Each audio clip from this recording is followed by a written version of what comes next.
കോഴിക്കോട് പുതിയ ബസ് സ്റ്റാൻഡിൽ വൻ തീപിടുത്തം. പുതിയ ബസ് സ്റ്റാൻഡിലെ തുണിക്കടയിലാണ് തീപിടുത്തമുണ്ടായത്. ഫയർഫോഴ്സും നാട്ടുകാരും ചേർന്ന് തീ അണയ്ക്കാനുള്ള ശ്രമം തുടരുകയാണ്.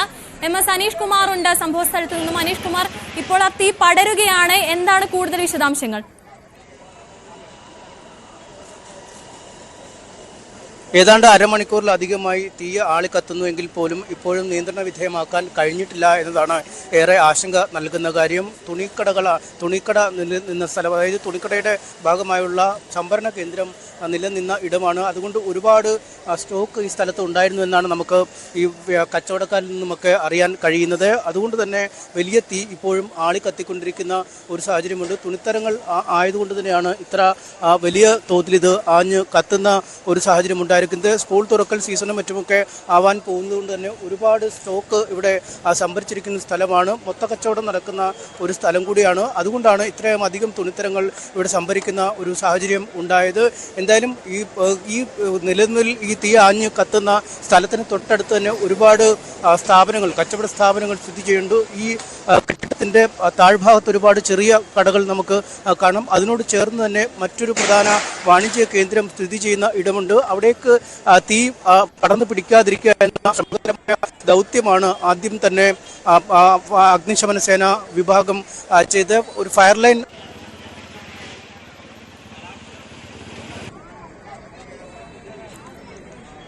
കോഴിക്കോട് പുതിയ ബസ് സ്റ്റാൻഡിലെ സമീപത്തെ കാലിക്കറ്റ് ടെക്സ്റ്റൈൽസിലാണ് തീപിടുത്തമുണ്ടായത്.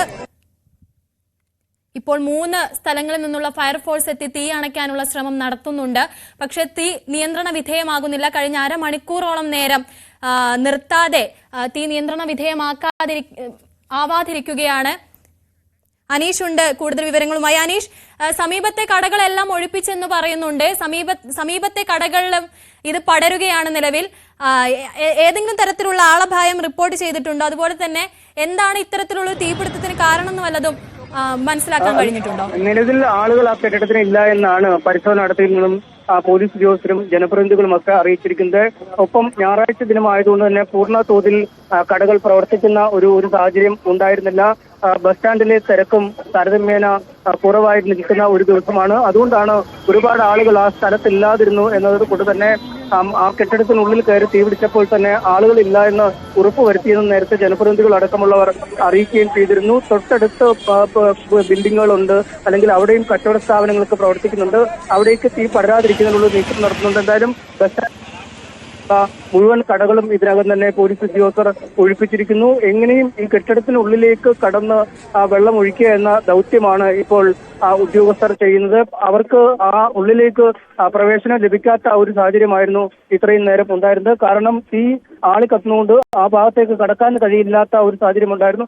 എന്നാൽ ഇപ്പോൾ കെട്ടിടത്തിന്റെ ഒരു ഭാഗത്ത് അത്തരത്തിൽ അകത്തേക്ക് കടക്കാനുള്ള ഒരു സൗകര്യം ഉദ്യോഗസ്ഥർ ഒരുക്കിയിരിക്കുന്നു. അതിലേക്ക് ഏതാനും ഉദ്യോഗസ്ഥർ, അഗ്നിശമന സേനാംഗങ്ങൾ മുകളിലേക്ക് കയറി അവിടെ നിന്നും തീ കെടുത്താനുള്ള നീക്കങ്ങൾ നടത്തുന്നത് നമുക്ക് ദൃശ്യങ്ങളിൽ കാണാം. എന്തായാലും അധികം വൈകാതെ തീ നിയന്ത്രണ വിധേയമാക്കാൻ കഴിയുമെന്ന ഒരു പ്രതീക്ഷയാണ് അധികൃതർക്കുള്ളത്.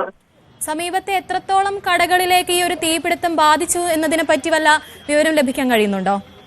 നിരവധി കടകളാണ്. കാരണം കോഴിക്കോട് നഗരത്തിലെ ഏറ്റവും പ്രധാനപ്പെട്ട ഒരു വാണിജ്യ കേന്ദ്രമെന്ന്, അല്ലെങ്കിൽ ഏറ്റവും അധികം ആളുകൾ വരുന്ന ഒരു സ്ഥലമെന്ന് നമുക്ക് ഈ പുതിയ ബസ് സ്റ്റാൻഡ് പരിസരത്തെ പറയാൻ കഴിയും. ഒരുപാട് നിന്നിരുന്ന അല്ലെങ്കിൽ ഈ കാണുന്ന ഈ ബ്ലോക്കിൽ തന്നെയുണ്ട്. അതിന്റെ താഴ്ഭാഗത്ത് ചെറുകടകള്, ഈ ബസ് സ്റ്റാൻഡിലും മറ്റുമൊക്കെ കാണുന്ന തരത്തിലുള്ള കടകൾ. അതിന്റെ മുകളിലത്തെ നിലയിലാണ് കാലിക്കറ്റ് ടെക്സ്റ്റൈൽസ് എന്ന സ്ഥാപനത്തിന്റെ ഗോഡൌൺ പ്രവർത്തിച്ചിരുന്നത്. ആ ഗോഡൌണിൽ ഒരുപാട് തുണികൾ, ലക്ഷക്കണക്കിന് അല്ലെങ്കിൽ കോടിക്കണക്കിന് രൂപയുടെ തുണിത്തരങ്ങൾ ഉണ്ട് എന്നാണ് നമുക്ക് മനസ്സിലാക്കാൻ കഴിയുന്നത്. കാരണം ഇത് സ്കൂൾ തുറക്കലിന്റെ സീസൺ അടുത്തു വരുന്ന ഒരു സാഹചര്യമുണ്ട്. അതുകൊണ്ട് തന്നെ ഒരുപാട് തുണിത്തരങ്ങൾ അവിടെ ശേഖരിച്ച് വെച്ചിരുന്നു. അവയ്ക്കാണ് ഈ തീപിടുത്തത്തിൽ ഇപ്പോൾ വലിയ നഷ്ടമുണ്ടായിരിക്കുന്നത്. ജീവനക്കാരും മറ്റുമൊക്കെ അവിടുന്ന് വളരെ പെട്ടെന്ന് ഓടി മാറുന്ന ഒരു സാഹചര്യമാണ് ഉണ്ടായത്. എന്തായാലും നിലവിൽ തീപിടുത്തം നിയന്ത്രണ വിധേയമാക്കാനുള്ള ശ്രമങ്ങൾ ഊർജിതമായി തന്നെ തുടരുകയാണ്. ജനപ്രതിനിധികളും കോർപ്പറേഷൻ ഭാരവാഹികൾ അടക്കമുള്ളവരുണ്ട്. സാർ, അവിടെ അകത്ത് ആളുകളില്ല.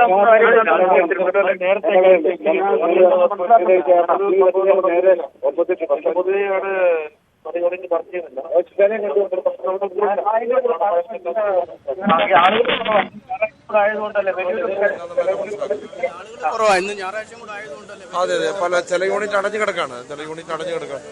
അങ്ങനെ ആൾക്കൊന്നും അപകടം സംഭവിച്ചില്ല എന്നാണ് ഇതുവരെ നമ്മുടെ ധാരണ. വന്നുകൊണ്ടിരിക്കുന്നത് എയർപോർട്ടിൽ നിന്നുള്ള യൂണിറ്റ് ഇവിടെ തന്നെ ബൈപ്പാസിലുണ്ട്. ഇവിടെ തന്നെ എത്തിക്കൊണ്ടിരിക്കുന്നു. അല്പം നിമിഷങ്ങൾക്കകത്തും വണ്ടവേലാണ്. അതെ, വരാതിരിക്കാനുള്ള 2 ഭാഗങ്ങളിലായി ഫയർഫോഴ്സ് യൂണിറ്റ് വളരെ കൂടുതൽ അപകടം ഉണ്ടാകാതിരിക്കട്ടെ എന്നുള്ള രീതിയിലുള്ള പ്രവർത്തനങ്ങൾ നടക്കുന്നു. ഇതാണ് ക്രമീകരണം. കാരണം ഈ കെട്ടിടത്തിൽ തീ അണയ്ക്കുന്നതിനൊപ്പം മറ്റ് സമീപത്തെ കെട്ടിടങ്ങളിലേക്ക് അല്ലെങ്കിൽ സമീപത്തെ കടകളിലേക്ക് മറ്റുമൊക്കെ ഈ തീ വ്യാപിക്കാതിരിക്കുന്നതിനുള്ള ശ്രമങ്ങൾ നടത്തണം. അതാണ് ഏറ്റവും നിർണായകമായി മാറുന്നത്. വലിയ നാശം ഇപ്പോൾ തീപിടുത്തമുണ്ടായ കെട്ടിടത്തിന് വന്നു കഴിഞ്ഞിരിക്കുന്നു. അത് മറ്റിടങ്ങളിലേക്ക് വ്യാപിക്കാതിരിക്കുന്നതിനുള്ളൊരു നീക്കം നടത്തുന്നു. എന്തായാലും കാലിക്കറ്റ് എയർപോർട്ടിൽ നിന്നടക്കം ഉള്ള അഗ്നിശമന സേനാ സംവിധാനങ്ങൾ ഇവിടേക്ക് എത്തിക്കുന്നു. ബൈപ്പാസിനടുത്ത് എത്തിയിരിക്കുന്നു. അല്പസമയത്തിനകം അവ കൂടെ ഇവിടെ എത്തും. കുന്നമംഗലത്തു നിന്നും മറ്റ് സമീപ പ്രദേശങ്ങളിൽ നിന്നുമെല്ലാമുള്ള ഫയർഫോഴ്സ് യൂണിറ്റുകൾ ഇവിടേക്ക് വരികയാണ്. അടുത്ത ജില്ലകളിൽ നിന്നും കൂടിയുള്ള യന്ത്ര സംവിധാനങ്ങളും മറ്റുമൊക്കെ എത്തിച്ച് എത്രയും പെട്ടെന്ന് തീ നിയന്ത്രണ വിധേയമാക്കാനുള്ള ഒരു നീക്കമാണ്. എന്തായാലും ഒരു വശത്തു നിന്നും തീ നിയന്ത്രണ വിധേയമായി തുടങ്ങി എന്നതാണ് ഒരു അനുകൂല ഘടകമായി നമുക്ക് പറയാൻ കഴിയുന്നത്. ബസ് സ്റ്റാൻഡ് ഒരു ഭാഗത്തോട് ചേർന്നുള്ള വലിയ തീ കത്തുന്ന കാണാമായിരുന്നു. പക്ഷേ ഇപ്പോൾ അവിടെ തീക്ക് ഒരു ശമനം ഉണ്ടായിരിക്കുന്നു. വലിയ പുക നിറഞ്ഞിരിക്കുന്നു. അവിടെ നിന്നും തീ കെടുത്തി വേണം മറുവശത്തെ ആളിക്കത്തുന്ന ഭാഗത്തേക്ക് കൊണ്ടുപോകാൻ. എന്തായാലും അല്പസമയത്തിനകം ആ ഒരു പരിശ്രമം വിജയം കാണും എന്നൊരു പ്രതീക്ഷ തന്നെയാണ് അധികൃതർക്കുള്ളത്. കൂടുതൽ സേനാംഗങ്ങൾ, സന്നദ്ധ പ്രവർത്തകർ അടക്കമുള്ളവർ ഇവിടെ എത്തുന്ന കാഴ്ചയാണ് നമുക്ക് ഈ ഘട്ടത്തിൽ കാണാൻ കഴിയുന്നത്. അനീഷ്, അതുപോലെ തന്നെ ഇപ്പോൾ ഈ പറയുന്ന പോലെ കാലിക്കറ്റ് ടെക്സ്റ്റൈൽസ് മൊത്ത കച്ചവടം നടക്കുന്ന ഒരു സ്ഥാപനമാണ്. അതുകൊണ്ട് തന്നെ നഷ്ടം എത്രത്തോളം ഉണ്ടെന്ന് ഒരു പക്ഷേ ഇപ്പോൾ കണക്കാക്കാൻ സാധിക്കുന്നില്ല എങ്കിലും ഏതെങ്കിലും തരത്തിലുള്ള വിവരം അതിനെപ്പറ്റി ലഭിക്കുന്നുണ്ടോ?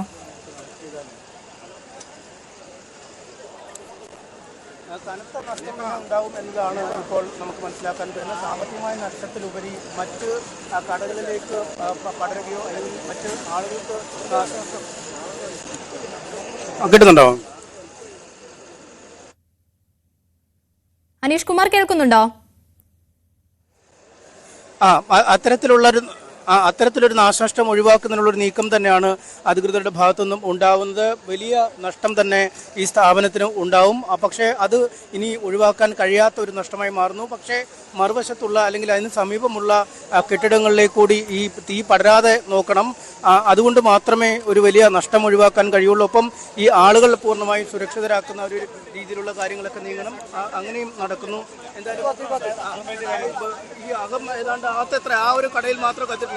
മൊത്തത്തിൽ കത്തിച്ചു, മുകളില് മൊത്തം കത്തിനു, അങ്ങേ കത്തിന് അത് ഗോഡൌൺ മാത്രമാണ്. ഈ കത്തിയ ഭാഗം ഗോഡൌൺ മാത്രം. 4 കത്തി തുടങ്ങി. ആദ്യം കത്തി തുടങ്ങിയ പടം എവിടെയാണ് തുടങ്ങിയത്? ഇവിടെ തുടങ്ങിയത്. ഈ ഭാഗം നമ്മുടെ ഉള്ള ആളാണ്. നമ്മളവിടെ യൂണിഫോം മാറ്റിയപ്പോ 4:15 ഇവിടെ തുടങ്ങിയത്. അപ്പൊ തന്നെ നമ്മളെ വേണ്ടപ്പെട്ട അധികാരം വിളിച്ചു പറഞ്ഞിട്ടുണ്ട്. ഒരു 2 മിനിറ്റ് അധികാരം വന്നിട്ടുണ്ട്.